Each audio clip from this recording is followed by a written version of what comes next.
Head of the European Union is also calling for global government. 2009 is also the first year of global governance, with the establishment of the G20 in the middle of the financial crisis. Gordon Brown has called for a world constitution. We now need nothing short of a world constitution for the global financial system. Both Gordon Brown and Barack Obama had been groomed to be the next Anglo-American spokesman for this new world order after Bush and Blair stepped down. Here is Gordon Brown in front of the CBI prior to him being chosen to become Prime Minister. And it's only now that we can begin to understand that the world order that globalization brings and what it's going to look like. But what does the new world order mean for countries like ours who are looking to succeed? And the question for us is how we meet and master all these challenges to ensure that Britain enhances its competitiveness in the process and realizes what I believe is our destiny of success in this new world order. A new world is emerging. It is a new world order with significantly different and radically new challenges for the future. President Barack Obama has also espoused similar views on globalism. Here he is in Berlin, Germany, in July of 2008, in what media have dubbed his New World Order speech. Well, there have been extraordinary scenes in Berlin tonight as thousands of people gathered to hear Barack Obama deliver key foreign policy speech on his current European tour. The Democratic presidential hopeful laid out his vision for America's place in a new world order. In this new world, such dangerous currents have swept along faster than our efforts to contain them. And that is why we cannot afford to be divided. No one nation, no matter how large or powerful, can defeat such challenges alone. But the burdens of global citizenship continue to bind us together. In this new century, Americans and Europeans alike will be required to do more, not less. Partnership and cooperation among nations is not a choice. It is the only way, the one way, to protect our common security and advance our common humanity. That is why America cannot turn inward. That is why Europe cannot turn inward.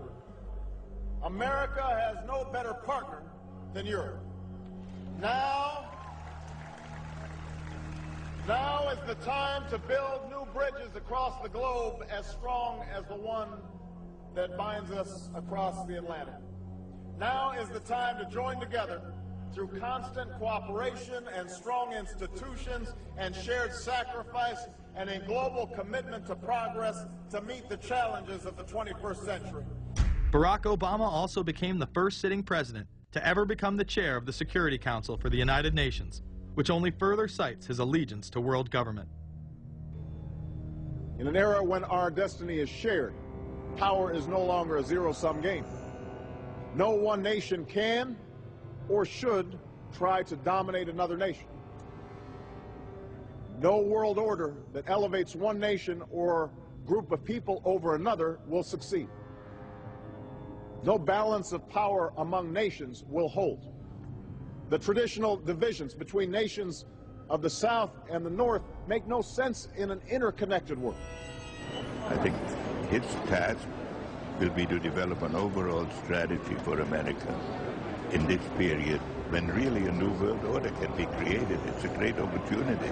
The globalists, who know that Obama is going to promote their plan, want to make him such a superhero that nobody will question what he's doing. He is very much a product of the system that he is now technically in charge of. Obama alone, or the Democrat Party alone, is not responsible for his massive rock star status. It's been done by the media. This establishes that Obama is an unapologetic globalist who holds no one nation above another, despite its policies. Perhaps we should move towards a society more like China if that's the case. After all, on the 60th anniversary of the communist Mao regime takeover, the Empire State Building, once a proud symbol of the United States, was lit in the colors of the Communist Party halfway across the world. In fact, following the United Nations Copenhagen Conference in December of 2009, the Washington Post ran the headline, "Copenhagen Climate Deal Shows New World Order May Be Led by U.S., China." The Copenhagen Conference was disguised as a summit that would save the planet from man-made global warming by cutting carbon emissions. When taking a look at the almost 200-page document that was being proposed, it becomes evident that this was yet another attempt to establish global government and set up a global tax. In Section 38, it states, "The scheme for the new institutional arrangement under the Convention will be based on 3 basic pillars: government, facilitative mechanism, and financial mechanism." In Section 47, subsection F, it discusses cap-and-trade schemes and carbon taxes and the use of new and existing flexible carbon market mechanisms. These cap-and-trade schemes were just that, a scheme to further transfer the wealth from the poor to the ultra-rich. One of the ways it will drive the change is through global governance and global agreements. The fact that our president even attended should be considered treason. Just weeks before the conference, ClimateGate hit the media. Secret emails confirm that many of the United Nations lead scientists had engaged in fraud in order to promote the idea that man-made global warming was occurring and that carbon dioxide was a toxic gas. In reality, they admitted the Earth had been cooling for the last decade and that they had destroyed the source data in order to ensure the scientific community would be unable to review their findings. Bill Jones was forced to resign from his position at East Anglia University, and Penn State has launched an investigation into Michael Mann. Because of the scandal, many countries refused to sign the agreement, and instead only 25 heads of state, including rock star President and Savior Barack Obama, signed a much shorter and broader accord. The document states that a high-level panel will be created, and that parties will be subject to domestic auditing, supervision, and assessment. The climate conference in Copenhagen is another step towards the global management of our planet. The idea that carbon dioxide, the life force for plants here on Earth, is a toxic gas and should be taxed is laughable. There have been numerous periods of time in which the Earth has had vastly more carbon in the atmosphere than present day. In areas where there have been volcanic eruptions which emit large amounts of CO2, plants have benefited, and there is no negative impact on the surrounding environment, as well as indigenous people, from the excess carbon dioxide. The globalists promote this theory to keep mankind in fear, not only for the establishment of a global government and a global carbon tax, but the literal control of the entire planet. An even darker side to the scam of man-made global warming exists. In reality, it's about population control.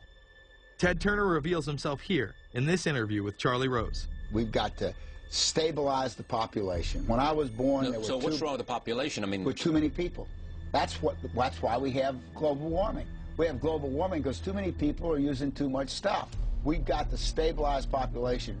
On a voluntary basis, everybody in the world's got to pledge to themselves that 1 or 2 children is it. Not doing it will be catastrophic. We'll have 8 degrees, we'll be 8 degrees hotter in 30 or 40 years, and basically none of the crops will grow. Most of the people will have died, and the rest of us will be cannibals. Civilization will have broken down. What the few people who are left will be living in a failed state like Somalia or Sudan, and living conditions will be intolerable. The droughts will be so bad there'll be no more corn growing.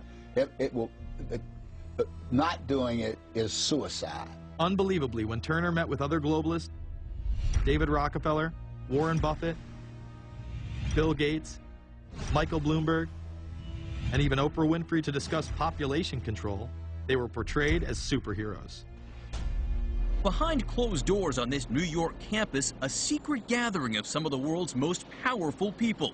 Gates, Buffett, Bloomberg, Winfrey. It was like, well, it was like the Super Friends.